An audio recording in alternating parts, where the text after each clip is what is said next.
and what's going on around our community. So Yes, it is blazing hot out here. it's muggy for sure. For sure, for sure. And this is the second day of our state fair. Yeah, I'm excited to go down there. I've never been to even when I lived in Ohio, I never went to the state fair. So I'm really excited this year to go visit the Wisconsin State Fair. It's a really big thing here. I saw a little clip of, and the one thing that has drawn me in, and as a definite yes, is the food. I mean, the Food is looking at off the food, it's chain. just They have very new, innovative food choices. They do a lot of creative stuff. very But creative. one thing I have to have you get, Mhm. and that is a cream puff. Oh yeah. You cannot go without getting a Wisconsin cream puff. I'm talking about they are off the chain. I even heard, I think they're doing, somebody said deep fried lemonade. I would love to know how they're doing this. I would love to know how they're doing this. Yeah, I'm But- gonna pause on that. I mean, it seems like they deep fry anything anymore, right? I mean, a candy bars, Yes. chocolate, whatever they can. They deep fry macaroni. Right, They right. deep fry pickles. To me, you can deep fry about anything. I I'll wonder eat if they gonna deep fry ketchup. it. Hey, it's worth a shot. Oh, they deep fry mashed potatoes now too. Oh my gosh. Yes. That's amazing. I was like, hold on. When the lady explained the other day about the deep fried mashed potatoes, well, how you do this? But we're already in August. I can't believe it already. That would, we're in fair She time. said she put it in a bowl and dip it in some batter and deep fry it.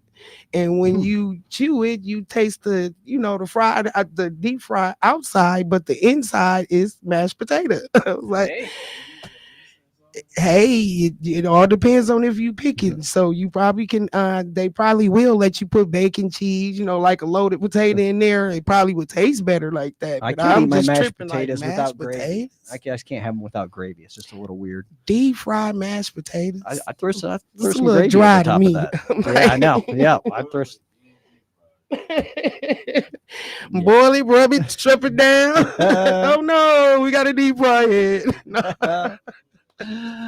So what's been going on in the world of in the political world? I mean, Joe? every day it's a new surprise, right? I mean, there's Yes. stuff going on all the time. It seems like we're getting into high gear here with the election. We're going to talk about some places you can go to early vote here in Milwaukee. It's already open for the August 13th primary. Votes are already being cast, so it's your chance to get out there and vote. I'll have those for you here a little bit later in the show. Okay. But just going back to some of the things that we've talked about in the past, I just wanted to bring one article that kind of drew my attention this morning. Have you been watching the Olympics at all? I absolutely love watching the Olympics. I think it's great. We behind in gold medals, but we are, but catching up Simone a little Biles has bit. helped us out quite a bit in closing that gap up. But she had a really profound tweet. Well, I guess on X. I don't know if they're called tweets anymore. But after winning gold, she posted on X that I love my black job. In response to singer Ricky Davila, who had also posted that the iconic photo of the GOAT mastering her black job and collecting gold medals. Wow. So, I mean, we had that discussion Yeah. before about what is a black job. Well, here's one of them right here, winning gold medals for our country, I think. Yes, it is. And I am glad you did bring that up again, Joe, because that was a very hot topic for our community.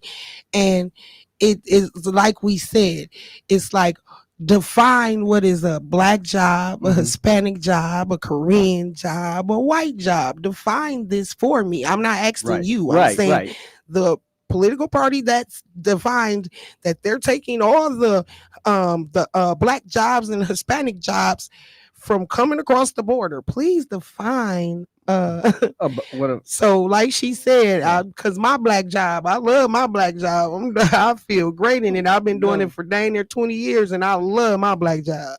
Yeah, I mean, I love my job. I don't know if it's a black job, a white job, a Hispanic job, or what job it is, but I love doing what race are you? Right. I mean, it's whatever race you are. That's if you're Caucasian, it's my white job. Exactly. It goes back, and I always like to recite Martin Luther King Jr. That we should judge people by the content of their character, not by the color of their skin. And say that again. it's, can you do the job? Yeah. Are you qualified and capable of doing the job? It doesn't matter what your skin color is. It doesn't matter what your background is. It just matters, can you do the job or not? That is correct. Yeah. That is about the best way that you actually can put it. Mhm. We want to hear from our viewers, but I have a viewpoint on that as well. But we want to hear from our viewers for at 414-444-5250 or 414-444-5253. And another comment on that, because that's really getting into the topic of what we wanted to kind of talk about today, is elections and the state of the Black economy. Mhm.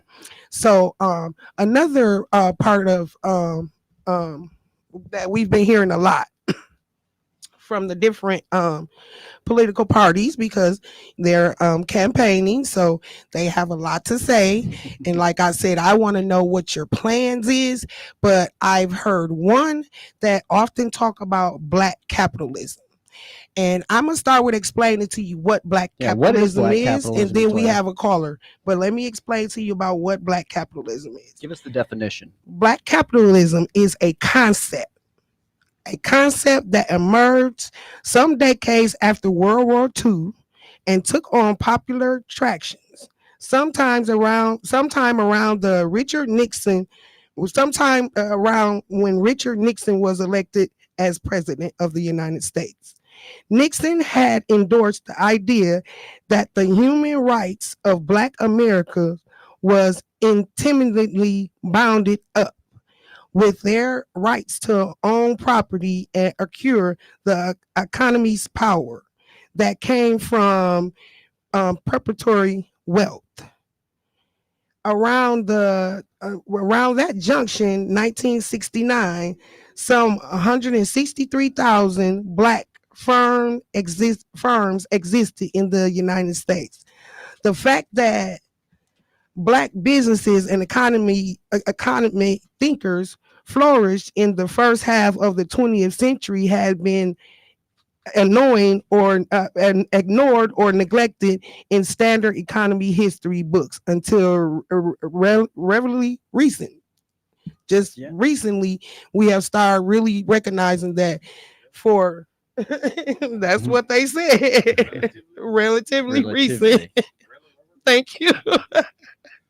And we start recognizing it in the present. Mhm. And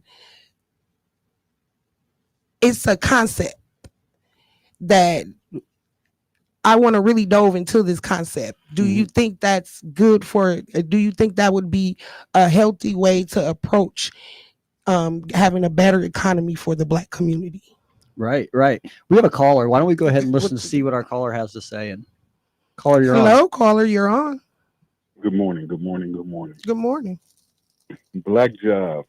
That's the jobs that get you to pay your rent, pay your bills, keep the electric on and the gas.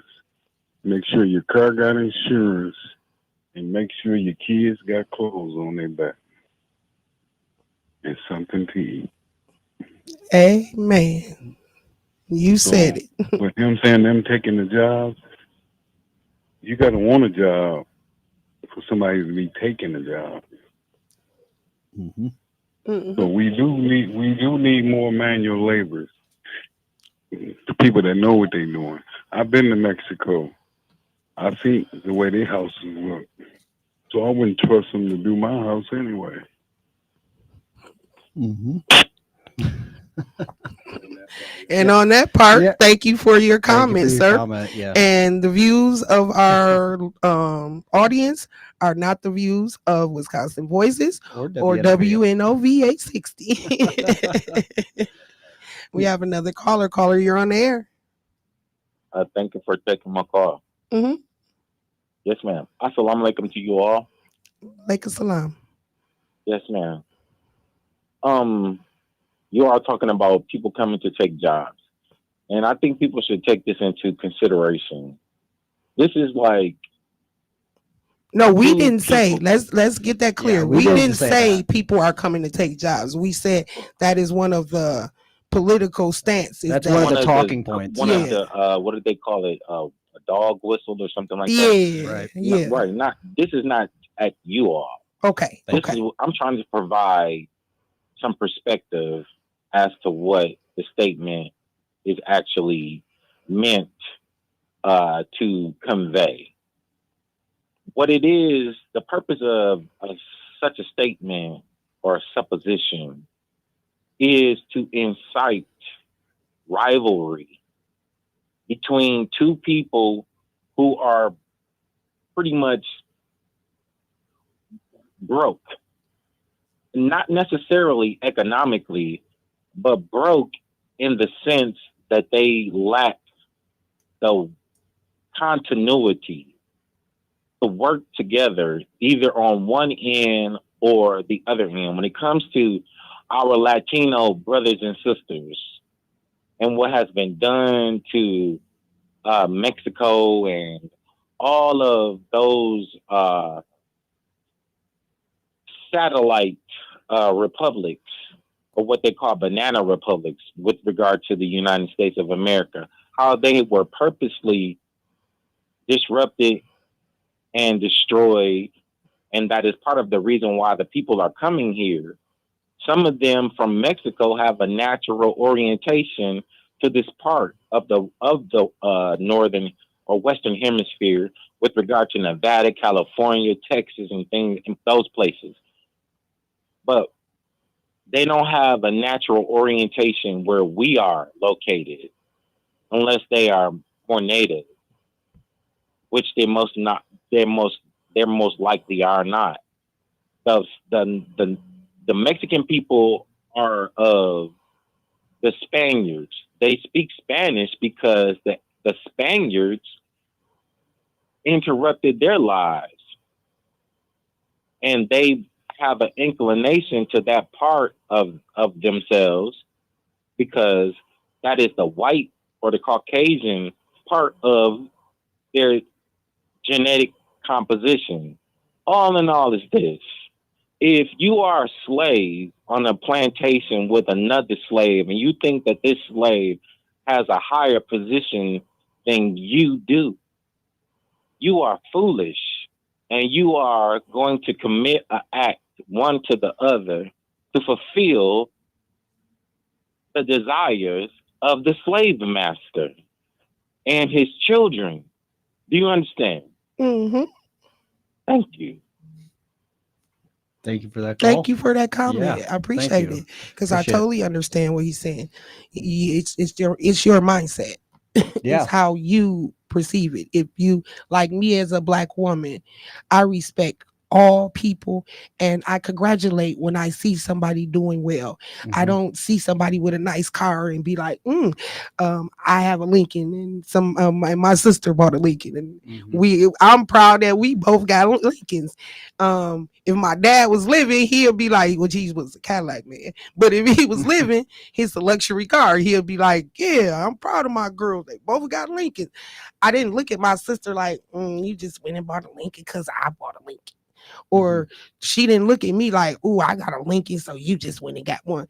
It's like, it's your perspective of how you want to view things and how you want to look at things. Well, he talked about a little bit about you have to want the caller before about wanting a job. Hmm. But there's also another factor that in these communities, there's not the opportunities to learn those skills, to learn the skilled trades. There's not those opportunities open to all those communities as they were in, say, a community that I was raised in, where we had ample resources and ample places to go and learn a skill or develop your education. I just feel like that a lot of times those communities are at a disadvantage because they don't have the opportunity, so they don't have the knowledge that, hey, this is what I need to do. This is how I develop my skills. This is how I sharpen my skills and get a better job so I can provide more, so I can do better. And also, I don't know how everybody else feels about this, but I feel like in the back of a lot of African Americans' mind, a lot of blacks' mind, they have that I don't want to be a slave mentality. Right. So they feel like if I get a job or if I work, it's got to be meaningful to me. It's got to be worth what I'm doing. So slave to the grind, essentially. I think Right. that's the saying that everyone says, a slave to the grind. right. You know, it's sometimes it's not really. I worked a bunch of factory jobs before I graduated college, but you know, I remember days dreading going into some of those factories on a hot day like today, where there's no air conditioning and you're standing next to a press that's 150 degrees. Your sweat's just pouring off you. You don't want to Mhm. be there. It's And that's tough. just a lot of that's mentality But in you the have back to of their have that mind. mentality Yeah. that, you know, in order to put food on my table, in order to continue to accelerate, in order to sharpen my skills so I can become I gotta crawl to before go I to the walk. next level, so Yeah. I can get up to that next level where I want to be. You know, there's some work that some sacrifice that has to go into that. Yes, that's true. That's true. And that's one of the biggest goals that I see a lot of people trying to achieve. If I work if I work this fast food job, next job I get is gonna be something a little bit better. Right. Something I'm either gonna be the manager or I'm going on to another skill. Yep. I'm not gonna. A lot of people choose not to stay stagnated in one place. They choose to move up. I'm gonna make sure if I work this job, I'm gonna make sure my next job be more meaningful. Yep. And that's I hope everybody do that. But you really have a lot of people that if they're a fast food worker and they're great at it, they will go work at every restaurant in that area because that's where they feel like they're comfortable at. And then you have a lot of people that's like, okay, this fast food, I'm good at that, but I'm gonna make sure that Right. every job I get from this point on is gonna be one skill higher than that one. Right. But we're gonna go to break. This is Wisconsin Voices, Be a Voice with WNOV 860 AM 106.5 FM. We'll be right back.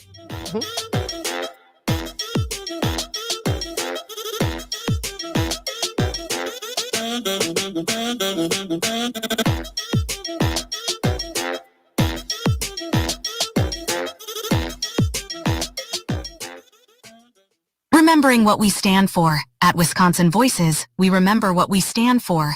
Check out our movement dedicated to empowering citizens and shaping the future. Engage with us on our website, social media, and podcast to make a difference. Visit wisconsinvoices.org. Explore our events calendar, like and subscribe to us on social media. Listen to recent podcasts and radio, and subscribe to our email and newsletter. Amplify your voice and be a voice today.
Voice Radio.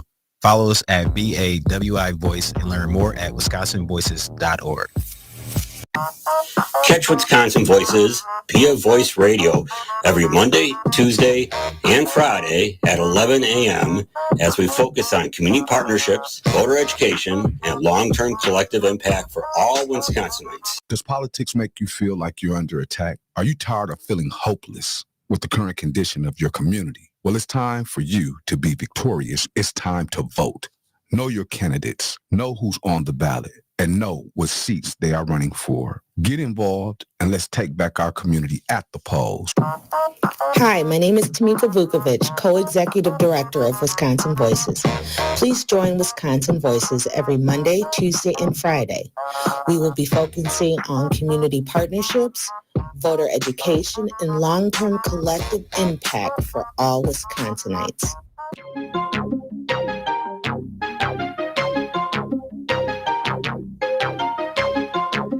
We're back with Be a Voice with Wisconsin Voices, WNOV 860 AM 106.5, and my comrade Joe over here. Hey Joe, what's up? I'm happy. Up? It's Friday. I mean, how could you not be happy? It's beautiful. It's Friday. It's the end of the week. I'm excited. Hey, I'm happy, but I'm blessed to be here. And I truly am. I've had 3 family members die of chronic asthma, and we have chronic asthma in our family. I'm blessed it's Friday. I'm blessed that it's a beautiful day, but I kind of hate these days because it sucks the air out of my lungs trying to breathe. It's been thick. So it's like the best way I describe to everybody, it's like with asthma, you're already breathing through a straw. You're not getting that full pressure of air. And then on these smog days like this, there's no air outside.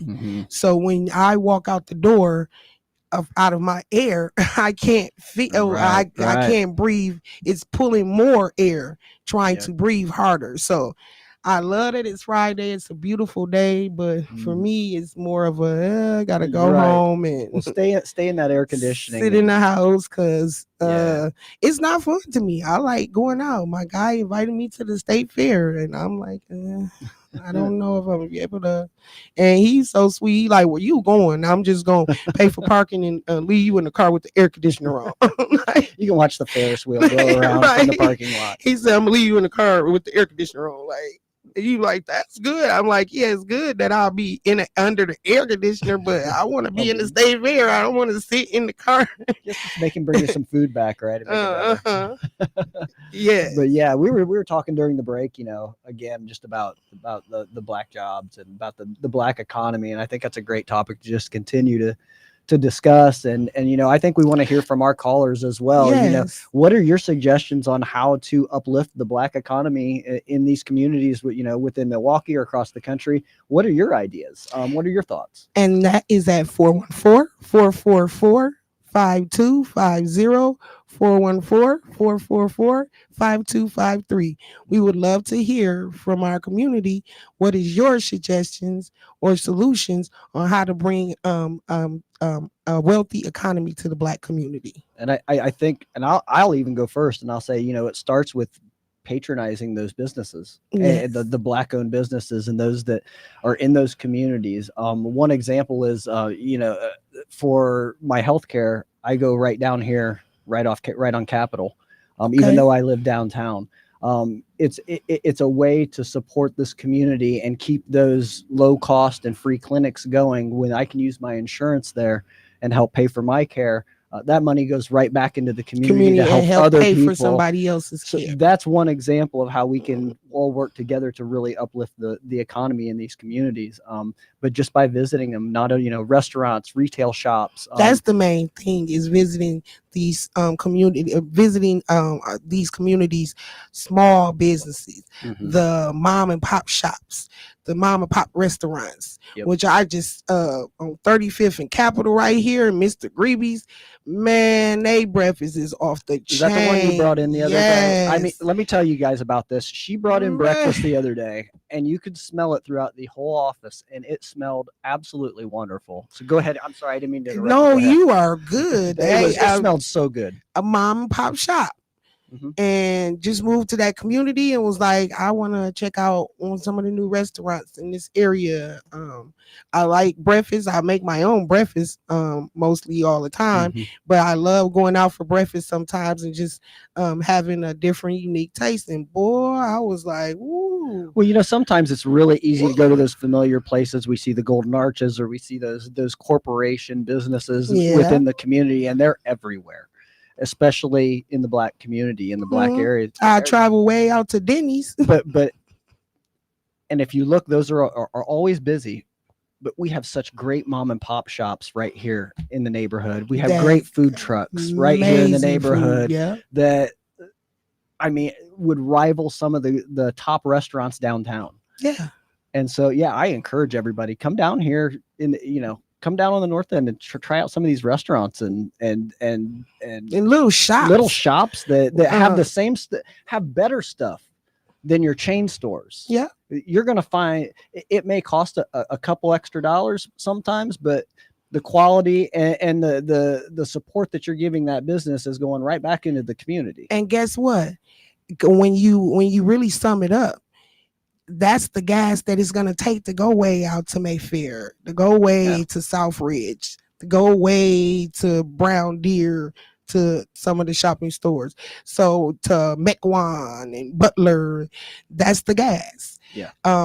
It's really, and we got to realize that our people that has these small businesses, they have to purchase product as well. Right. And when they purchase the product, it's not cheap for them. No, the cost of doing businesses continues to rise. I mean, it's expensive for all of us just to live and run our household. Right. Running a business is just as expensive, if not more. They're putting a lot of times putting their livelihood on the line. They're putting a second mortgage on their house so that they can finance that business. To me, it's our responsibility to support those businesses, those small, locally owned businesses, so that we can uplift the community and put some wealth back into these communities. And that was why we had the comment about Black capitalism, because that's like that trickle down effect. Oh boy, you didn't say the word, did you? The trickle down, because it caused a big stink the last time. What is capitalism? Right. It's saying a wealthy person, because we're talking about Black jobs, Hispanic jobs, the economy, and different parties have distinguished that they're taking all the Black jobs and Hispanic jobs. Now we're going to talk about Black capitalism. So Black capitalism in itself is a wealthy person spending money back down to the less fortunate till it gets to the poorest person. If that is what our society. But how's it working for everyone? Not work. Oh, I almost said it. Watch it, Toya. I know it's Friday, but it just doesn't work across the board equally for everyone. Right.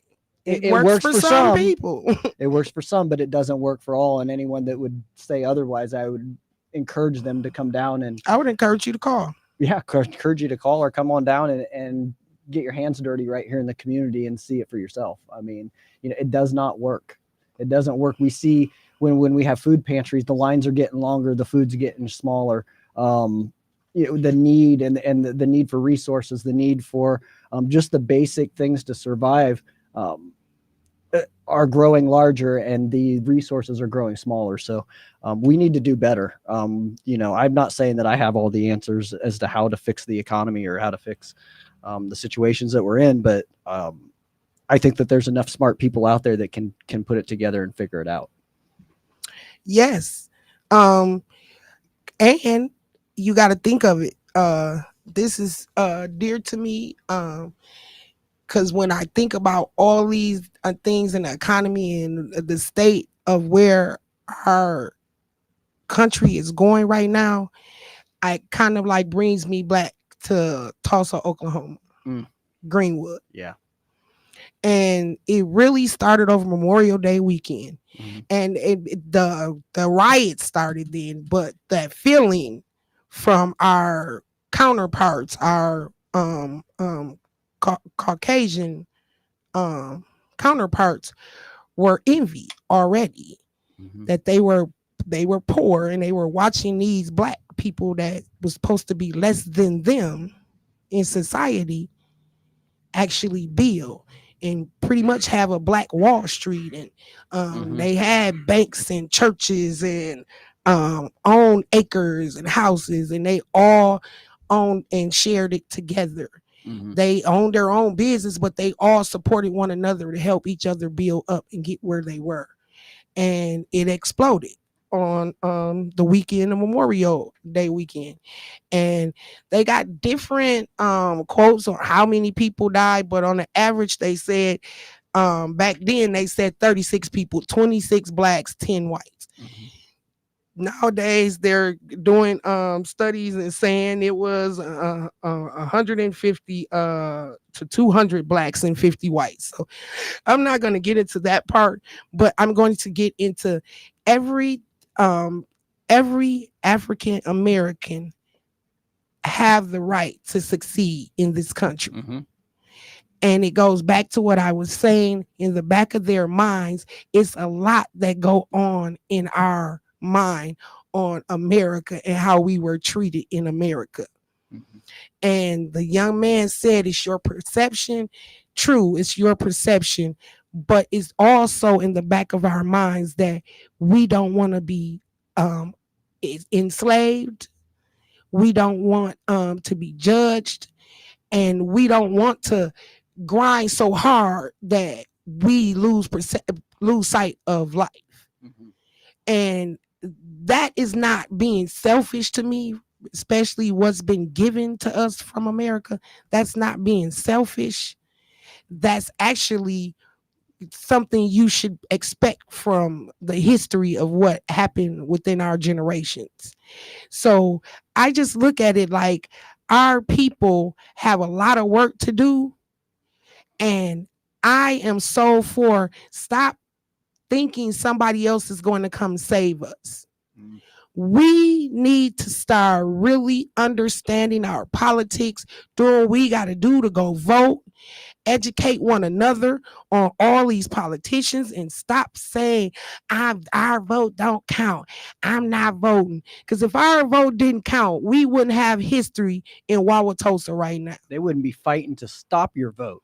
So they would look and what trips me out, Joe, is look how much they're arguing over the black vote right now. If it wasn't important, they wouldn't be trying to fight so hard to keep you out of the voting booth. Right. All the way down to Trump literally said the other day that Kamala Harris was not black.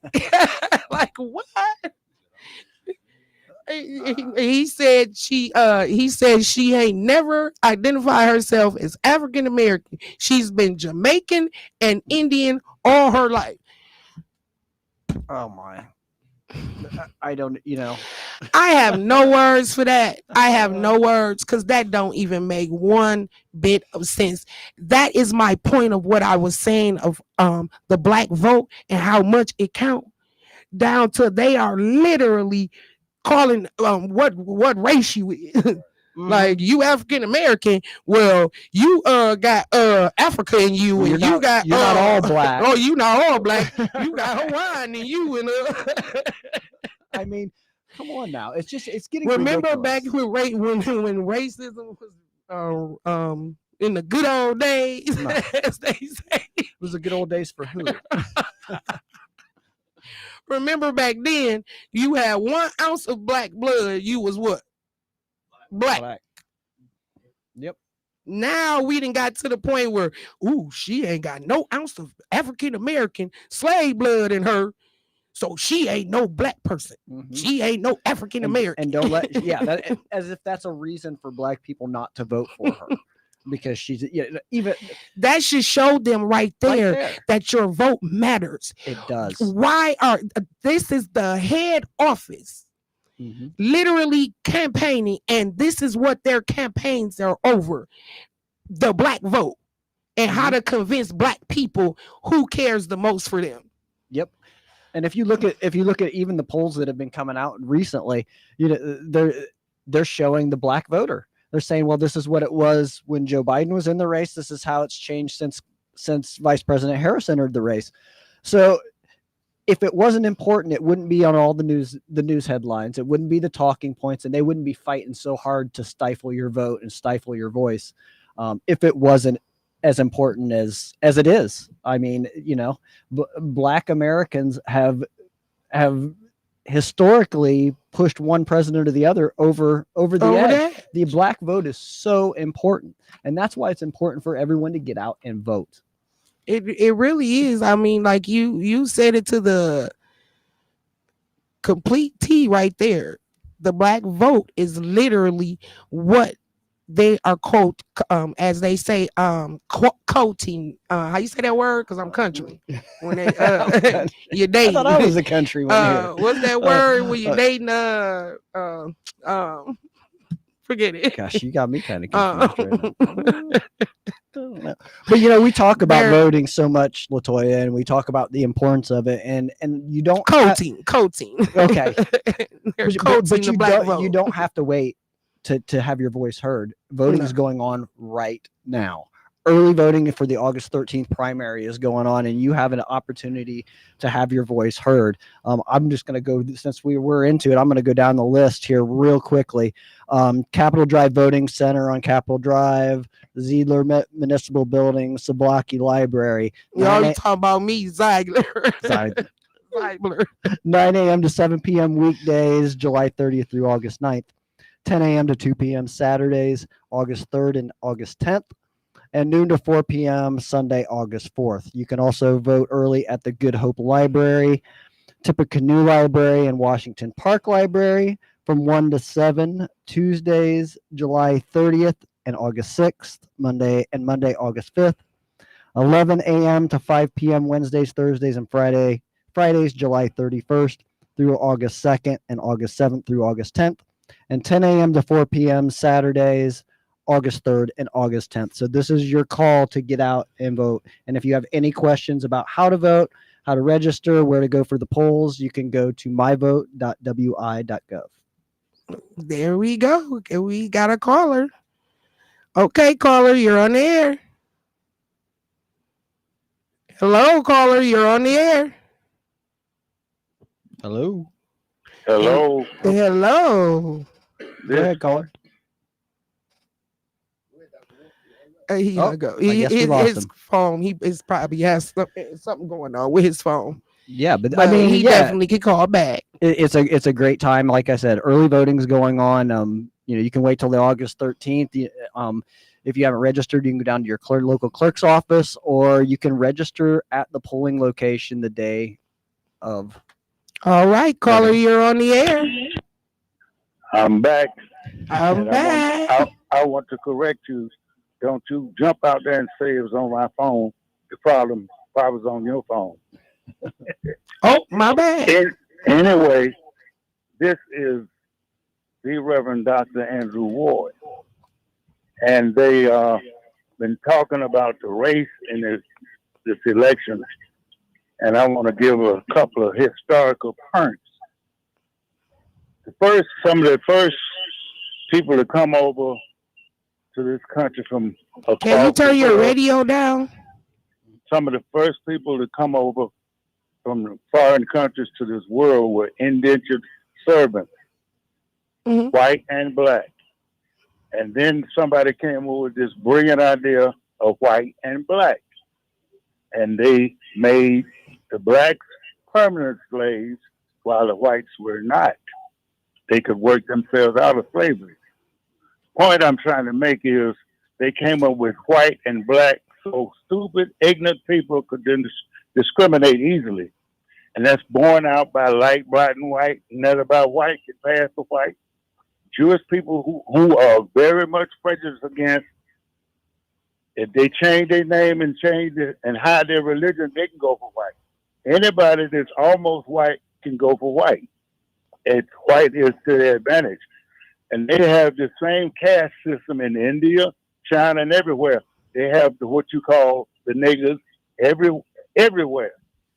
And because if there are no blacks, there's some whites or whatever the main race is that play this low class slave role. I'm gonna leave it at that, and y'all have a good one. You as well. Thank you so much. Yeah.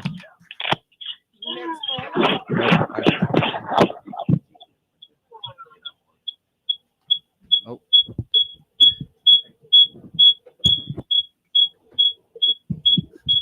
Sorry, we're having a little technical difficulties there for a second. We got another caller and he's trying to hang up.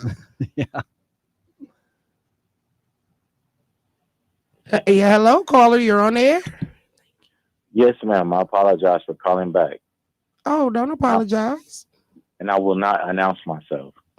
But what I like to say is a response to what is a misperception about what happened to black people here in America. And to minimize it is to do a absolute and an utter disservice to the most tragic experience that a particular people have experienced. It was 64 years. There was a game show that was called the $64,000 Question. And what that game show actually represented was the 64-year period that it took when the slave catcher and the slave maker, the slave trapper, slave catcher, trapper, maker, when they went to the motherland and our people, the Arab people, who are a composition of black and white, what we have to understand is that Arabs are no distinct or anomaly with regard to the genetics of people. The only thing is that white people represent a part of the original man that was made, that is the most evil expression of a human being that has ever existed and will ever exist. And now we are at the finality of their world. And I'm going to go with this. The Honorable Minister Louis Farrakhan said this with regard to the Most Honorable Elijah Muhammad. He said that this world represents this world, what evil, given power, would give rise to. And if you all, any of you, think that Jesus, the son of Mary, of 2,000 years ago, died for this world to live in perpetuity, I would say for certain you are absolutely out of your mind. Thank you. Thank you for that. Thank you for your call. I think it's another. We have another caller. Oh.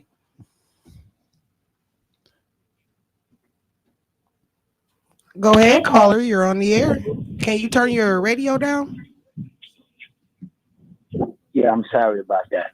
I was sitting here in my truck and I had to chime in on this one, especially when you know something, black folk, we're caught up in the past, and what we're doing is we're letting the future slip away from us because we're so focused on the past. Other people are coming into this country from other nations that are taking this place by storm.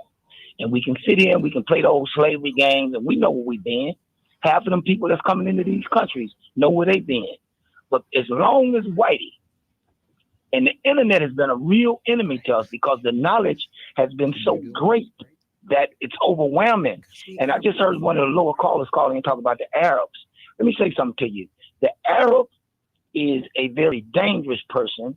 And he had the black man in slavery well before the European. He was doing business with the European. The European cut him out and said, we're going to go this route.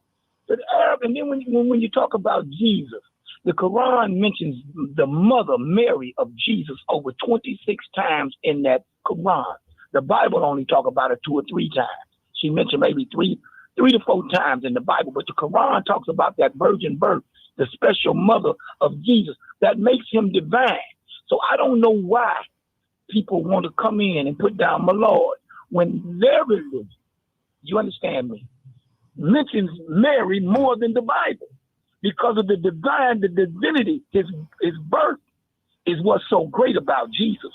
Then what's more great about Jesus than all the rest of them? He got up. He got up out the grave. And that's what makes Jesus more superior than all the Confucius and all of the Muhammad of Arabia and all of the Buddhas and everything, because he was born of a divine birth. Not only was he born of a divine birth, because some people might want to track that back and say, well, that story was stolen. Guess what? He got up. That story wasn't stolen. And with that, I'm out. Thank you, caller.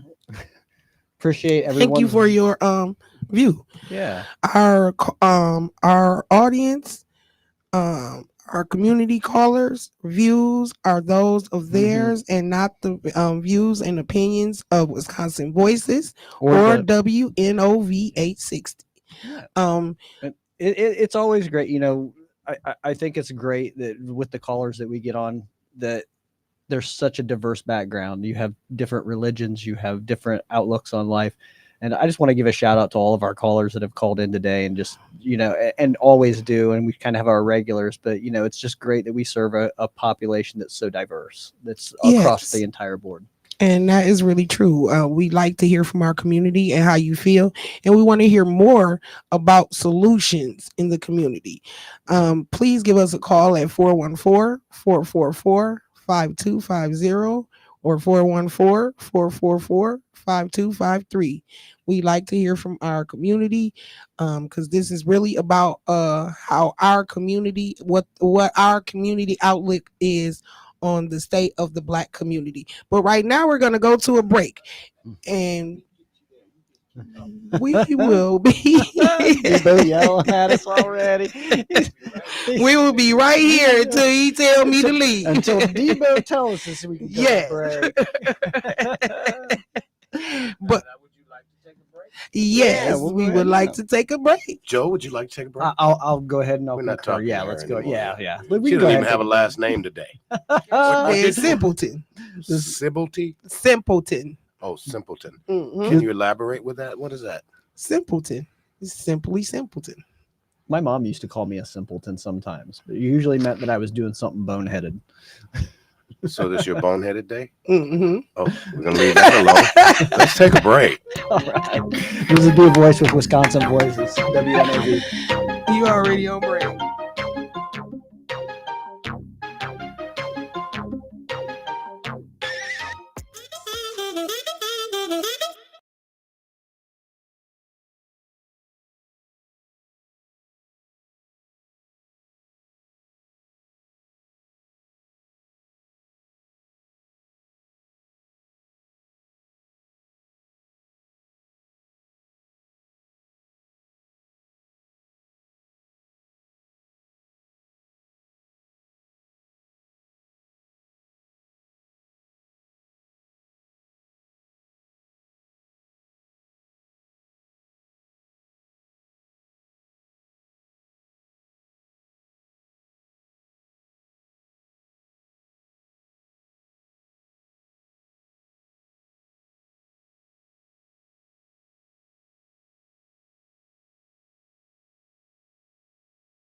We are back. Yes, this is Wisconsin Voices, Be a Voice with WNOV 860 AM 106.5 FM. We had a lot of conversation today. We have. And it's really about the state of the Black economy. And it's a lot of different ways to approach it. It's a lot of different ways people would like to see our economy grow. Especially in the BIPOC communities. I'm not just gonna say the African American, but BIPOC communities. We have more than not people that struggle, and we would like to see them numbers change around. So we also we just want to wind down. We know it's getting close to us. The show ending. We want to remind people that you already can early vote. So Joe gave you the sites that you can go to early vote. We're asking people to go out and exercise your right. And it is really important for us to make our voice heard, or don't fuss about it. If you don't vote, then you should not be talking about any of these politics. We have a caller on the line. Go ahead, caller. You have good afternoon, caller. You have maybe 1.5 minutes. I don't need much time.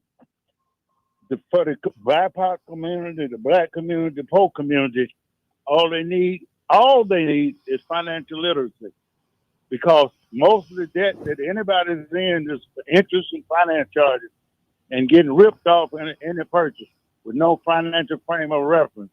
And I'd be willing to keep that by pro bono. And y'all have a good one. Thank you so much. He made a really, really good point that, these are the things that we don't get taught in school a lot of times, is about that financial literacy aspect, how to pay bills, what does a credit score mean?